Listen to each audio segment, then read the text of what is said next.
Hi, I'm Arati, and this is the Nova Trio Sketchbook by Stilman and Birn. It contains 3 different types of paper: beige, black, and grey. Today in this video, I'm going to review the sketchbook, show you the test pages that I've done on this paper, and also give you a little sketchbook tour of the entire thing. And at the end of the video, I'll let you know whether the sketchbook is worth getting or not. In it, I've been sketching all sorts of things, mainly from the Zoom sessions that I attend online. And I've really enjoyed using it, and it's taken me just about a year to finish it. One of the first things I do in any sketchbook is do a test page. This really helps me understand the paper, and in this case, the actual tone of the paper, because this is not white paper, this is gray. This book also has beige paper and black paper, both of which I'll come to in a minute. I start off by using all the materials that I generally use in a sketchbook: gouache, watercolor, pencils, pastels, pan pastels, and then layering them one on top of the other. This is important because I need to know whether the paper is going to stand up to it. In this case, it did. You can see that it literally has not come through to the other side, and the paper has barely buckled. This is really nice and thick 150-gram paper, so it stands up to a lot, and because it is mixed media paper, it also doesn't pill when you go over it multiple times. Now, because the sketchbook has not only gray paper but also black and beige, I did do this test on the other 2 types of paper as well. Because they're divided into sections, I chose a page where black paper ends and beige paper begins. This is very useful because in addition to the gray, you can see how the gray background really creates an undertone to some of the paint, and it's very different on the black. Not a lot of materials show up that well on the black, and you can definitely see that there's black paper underneath. So that dictates exactly how you use the paper. Your drawing style will change when your background is black, as opposed to when it's a lighter color like the beige or this gray paper. Now, of the 3, I did like one better than the others, and one I probably wouldn't use again. If you can guess, pop it down in the comments now and timestamp it, and I will come back to that at the end of this video when I tell you my final opinion. But in terms of the 150-gram paper, it's beautiful. It layers really well. I have found no difficulties with using it. Of course, acrylic paint does shine on this as it does on most paper, but then if I put matte medium down, it's just fine after that. In terms of the size, this is an almost 8x8, so it's 7.5 by 7.5 inches, which I think these are American sketchbooks, so that's why the slightly odd size, but it's really nice size. I do prefer a full 8x8, maybe a little bit taller than this, and because I was using it for my Zoom sessions, I didn't find any issues with it at all. This is a paperback sketchbook, so it's quite flexible, but since I was using it on my desk, it didn't really matter so much to me. Now, being somebody that does YouTube, I did film many of the sessions in this sketchbook, and you can find them on my Patreon. They don't really do well on YouTube, so I've time-lapsed them and popped them on my Patreon, which I will link for you down in the description box below. Now, let's get to the actual sketchbook tour. Page 1 usually is a test page, unless I've already used that sketchbook before, in which case I don't bother. I already know what the paper is going to be like. This Zoom session was with Odd Orange, and because the paper is a gray color, this counts as your mid-tone when you're drawing. So you only need a highlight and a dark color, and you can create some really nice illustrations. And that's exactly what I've done here. This drawing session was a really quick session, so 2 minutes, 4 minutes, 7 minutes. It was a bit longer, and then 2 minutes for this one. So it was an advantage to actually have the middle ground already here and to just use a highlight color, which is a white, and a shadow color, which is the black, and shades of that with the pencil, so it kind of becomes like a mid-gray color just to darken the actual gray of the paper. So you have to really think about where your highlights are and where your dark points are. If you want to go and check out Onmar Win, she's also on YouTube. I will link her down below. She also has Skillshare classes on Patreon, I think. She has a great class on how to draw on colored paper. Now, very often in a session, I will just link all the images together. I do draw sometimes like this, but it really depends on the images. These were more objects and a landscape in the middle. And this one, although part of the same session, felt a little bit more different. So I've added a color in here. I think this was my Karen Deco Brush marker in blue. Let's just check it. Yeah, it was this one. And then again, I've used the black and the white to create highlights and shadows. The blue just adds a pop of color, and it works really, really well on the gray. I don't think I've used gray paper before. I have used beige paper before, and I have used black. but I don't think I'd ever used gray paper before the sketchbook. I might be wrong, but I don't have all my sketchbooks from my university days or from before I moved to the UK in 2009. So there might be some stuff missing there that I can't really remember. There was a lot of life that happened before that. Again, the same session, using a dark marker, in this case a brown, and using the gray as the midtone, and then using the white as the highlight. See how you can do that with different subjects, with a bird, with a, well, this was a human being, but I obviously draw them as dog people. And then here, where you can clearly see which direction the light is falling on this subject, the dark areas, the shadows, etc., are just where I popped the color. This could just as easily have been done with black, but I think it's a bit more interesting to do it with brown. This is a different session with Shivam, drawing people. If you're not familiar with my work, I draw people with dog heads. It's just become my thing over the last few years and I really enjoy it. So these were people references. Again, I used highlights, used the mid-tone, used a dark tone, and used a darker pen in the background just to add a little bit of pop of color. This was a fun session. This was Odd Orange vintage mugshots. And although I did draw the humans, I thought it was funnier to then turn them into dogs. So to take the likeness of the human being and just turn them into dogs. But again, highlights, dark tones, and a pop of color. I think I was just into this kind of theme of doing things, and I just continued it. And this was a continuation of that session with a slightly more innovative layout. You can see here it's pretty straightforward. I started off just in a line, and then in this one I popped them in separate bubbles. This makes far more interesting sketchbook page. I don't think about these beforehand because I don't know what the references are in the session. I just make it up as I go. By this page, I already knew what I was doing. I was doing mugshots and dog versions, so I knew that that had to be incorporated somehow. But the overlapping and where I place things is literally on the go. It's just deciding where I want to place what when I'm actually doing it. If you'd like a video on this, I actually have a video of me drawing an entire zine during an Odd Orange session, which I will link down in the description and up in the cards as well, where you can follow my entire process. I'm actually drawing along while the drawing session is in progress and making it up as I go. So just go watch that and you will maybe understand exactly where my brain goes while I'm doing these things. This was a session with April of Monkey Mindaka doing her Patreon session where we drew from a reference and then put the reference away and then drew from the drawing. In a drawing session, what you want to do is actually draw and not copy what that person, whoever's demonstrating the session, is doing, because you want to develop your own style. You don't want to copy somebody else's. It's very useful to learn from somebody in that fashion, but you will not progress in your own work unless you step out of that and draw on your own. Continuation of that session. I think I've drawn this in somebody else's session as well. Here's the final one in that session. And this one is Odd Orange Map Crunch Landscapes. I don't think I was in the zone for this one. Wasn't feeling it. But that happens sometimes, you know, it's just, you just have to get through it. I might also have been talking too much and not drawing enough. That's also a possibility.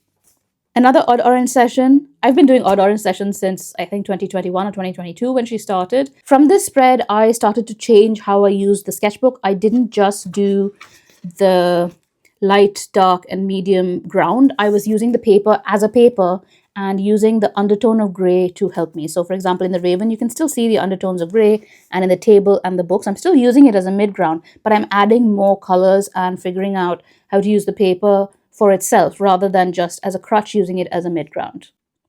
Same session, different references. I love how this came out, and you can see that even when I use wet mediums, like I wet this quite a lot, the paper doesn't really buckle.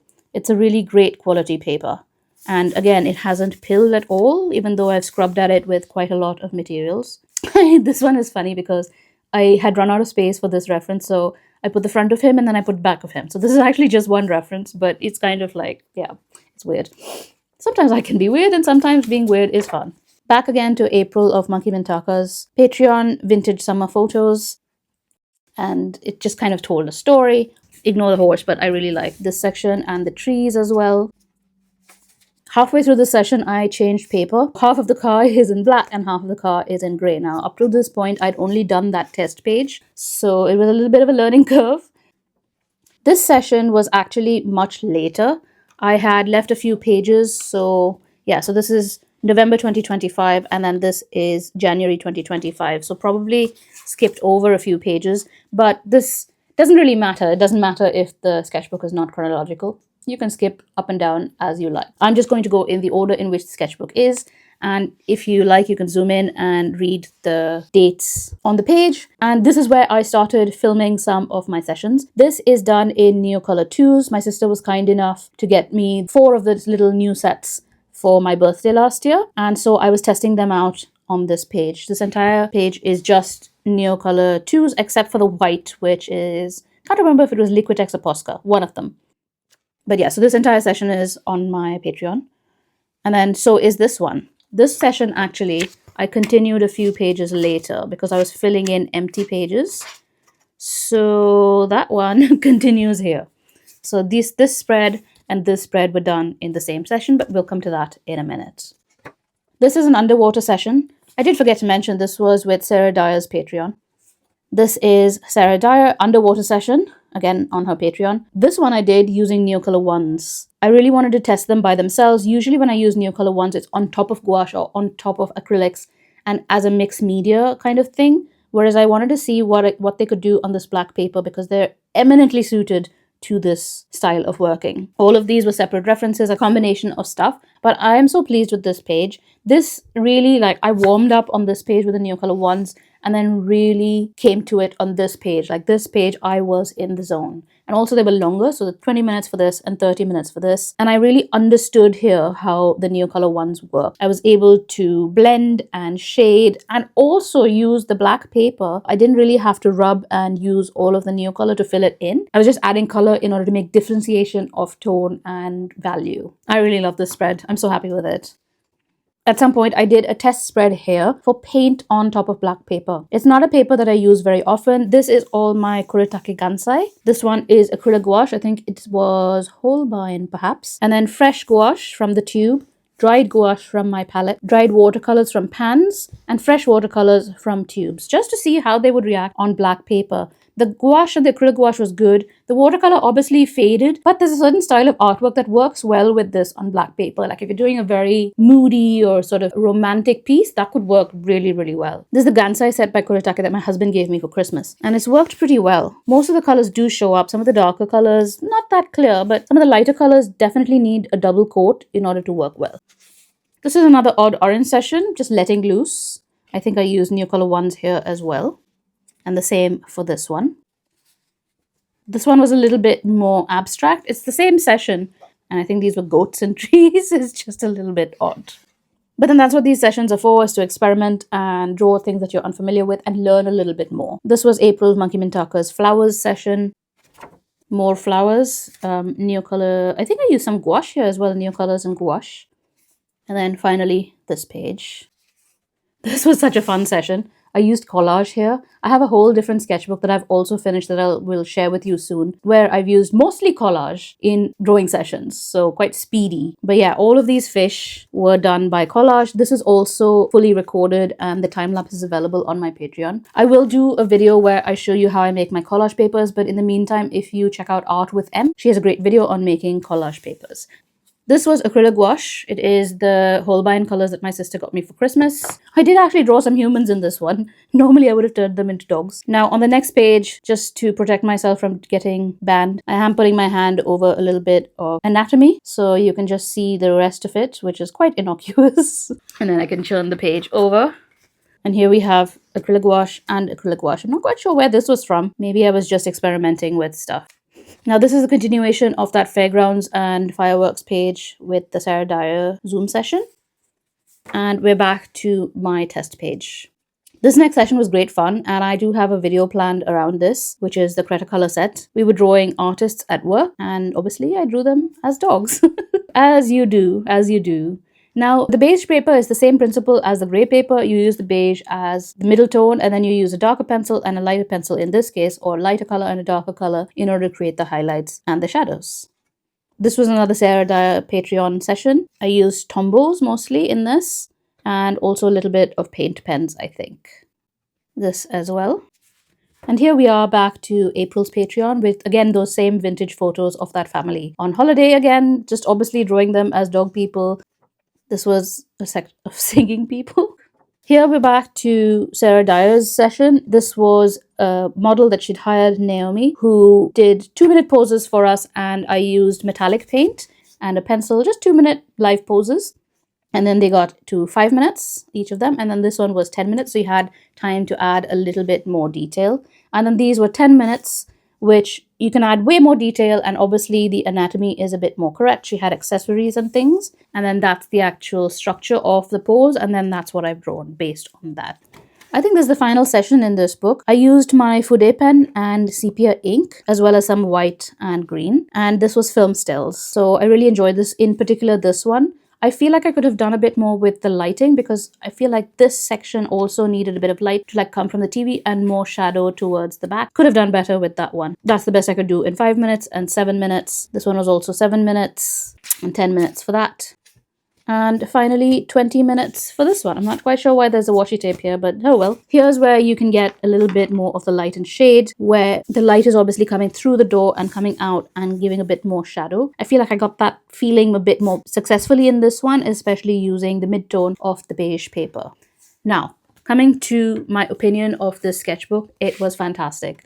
The paper is amazing. It was really nice to have all 3 different types of paper. And although I did use it more or less chronologically, you could just pop around and flip through and use paper as you choose. Would I buy this again? Yes, but I wasn't a huge fan of the black paper. It's just not my thing. I like the lighter papers. So while I would recommend the sketchbook and say it's a great one, I personally wouldn't buy this specific one again. This is the Nova Trio. So it has all 3 papers, but they do more sketchbooks with just single papers in. So I would buy one that has the individual papers in it. In fact, if you saw my art haul last week, you would have seen that I did buy a grey toned paper sketchbook, and I'm looking forward to using that. I think I probably want to try their Zeta sketchbook, which is smooth paper in white, and maybe their Epsilon as well. I do want to try those sketchbooks. I think I'll really wait probably, because I already have quite a lot of sketchbooks, I'm gonna say. I'm not gonna lie about that. The grey paper was my absolute favorite. So yes, I would definitely use that again. I feel like this is too warm for me. I like a cooler toned paper. So the grey one was my favorite. Particularly like this one, using a pop of color on top of the grey paper, or even using my gouache and pen over the top. It was really lovely. I really enjoyed this grey paper, and I would 100% buy it again. Overall, a big thumbs up. I enjoyed using this sketchbook and would recommend. Thank you so much for watching. Don't forget to click the like button. And also there's this thing called Hype in the YouTube app, so please do click that as well. It really helps out small channels like mine. And don't forget to comment below if you've used the sketchbook or if you're planning to try toned paper. Thanks so much for watching, and I will see you in my next one. Bye!